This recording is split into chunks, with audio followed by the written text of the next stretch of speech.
Roy Savage, 44. I was born in Seward, Alaska, and at the age of 6, parents got divorced, so we moved to Missoula. Due to the circumstances at a young childhood, I had what's called attachment disorder. And a lot of my early childhood, I have no memory of. I have very little bits and pieces of faint memories, but I couldn't tell you the name of the kids I went to school with, the teachers. So I grew up here, graduated Sentinel in 1989, joined the Navy between my junior and senior year in what's called the Delayed Entry Program. And that kind of leads you up and gets you somewhat familiar with terminology, military order, rules, things like that. 2 weeks after high school graduation, I was in basic training in Orlando, Florida. And after graduation, transferred to San Diego, California, and worked on a guided missile cruiser as an operations specialist and ship's rescue swimmer. We were actually 2 days out of Perth, Australia, and we got called up to the Gulf because Kuwait was invaded. The most frightening time that I personally had was actually the workups that we had to do on the way up to the Gulf, knowing that we were dealing with a possible threat of weapons of mass destruction, chemical and biological weapons. We trained around the clock. When we actually got up to the Gulf and set up for Desert Shield, there wasn't a lot of conflict, wasn't a lot of action going on. It was just more of like maintaining a presence.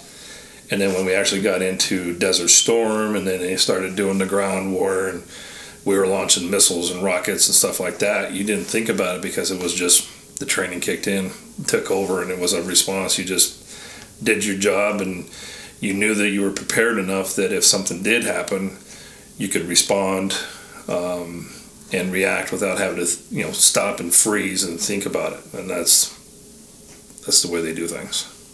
And you first go into the military, they break you down as a civilian because they want to build you back up as a soldier, sailor, Marine, Coast Guard, or Air Force personnel. To anybody who's ever dealt with somebody who's come back from basic training, the first thing is you're a totally different person. You're not that same person that went in before you went to basic training or before you went into service, because it does essentially affect not only physically but mentally in your psyche and who you are as a person.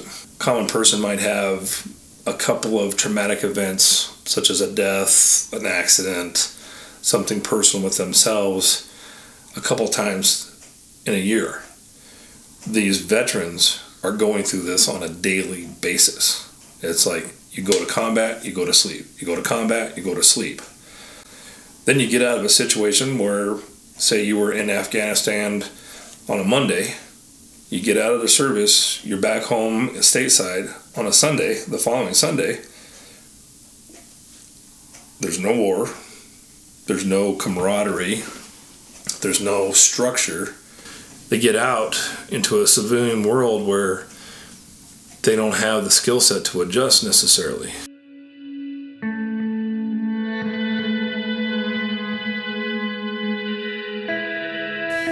Where the Red Willow comes in is the Red Willow with this Heroes Therapeutic Outreach Program is that bridging the gap between military life and current combat veterans and getting back into the civilian community and understanding and being able to self-regulate, calm your own mind, be able to focus more. Saw a flyer for the Yoga Warrior program, and I had dabbled a little bit in yoga and meditation early on when I was doing personal training in California.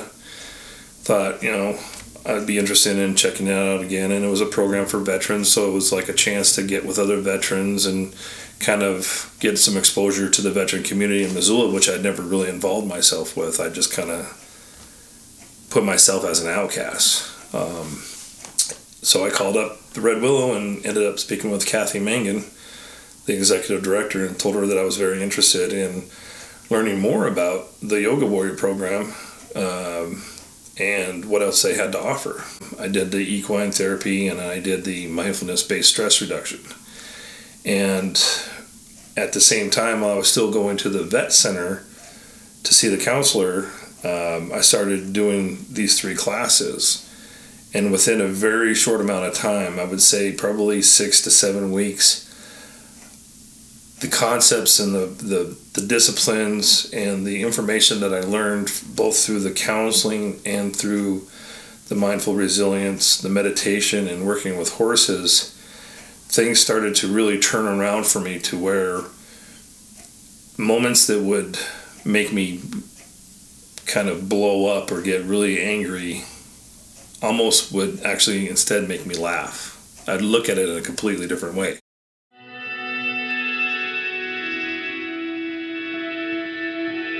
So with these classes that I was taking, I was learning techniques to calm my mind, breathing techniques, body scanning, yoga postures, meditation techniques, and in conjunction with working with the horses, I was very anxious at first because I didn't know what to expect. It was like, okay, I'm going to go out and ride horses, what can I gain out of that?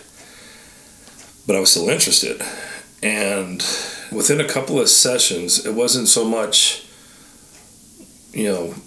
curious as to what I could expect, but just wanting to be there with the horses, talking with Jeff Patterson, and just getting a better understanding of what interspecies communication is. And it comes down to a level of trust and security. And I think within 2.5 months, I was in a completely different place.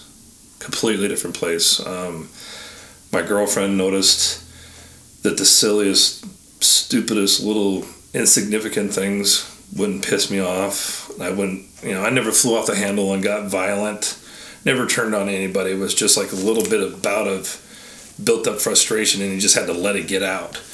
And it doesn't happen anymore.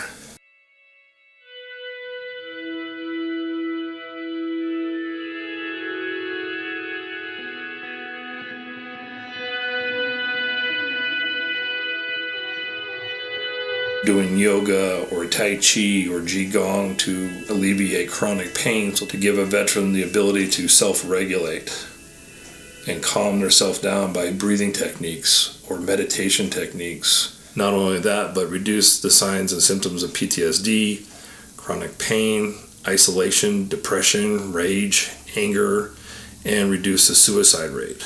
Montana is #1, tied for first place in the suicides in the country. We're second in density population per capita, and it needs to get fixed. Bridging that gap between military life, combat, and giving you the tools to be able to go out into the community and be a productive citizen. I'm much more focused, I'm much more driven, I'm actually following through and staying committed to a cause that's bigger than myself. Even though it's helped me, I want to get it out there so badly to help all these other veterans. If you know somebody who has a veteran in their family, and pretty much most of America does, let them know about our program. Get the word out there. And if you aside from financial sponsorship and funding this program, via word of mouth is the next best thing that somebody can do to help us to effectively get out in the community as much as we need to, as fast as we can, and get this program rolled out and give these people the help that they need. It's a drive for me. It's a goal for me. I'm very passionate about it. I talk about it all the time. I finally found my path. I finally found out where I need to be and what I need to be doing, and I hope this goes on for a very long time.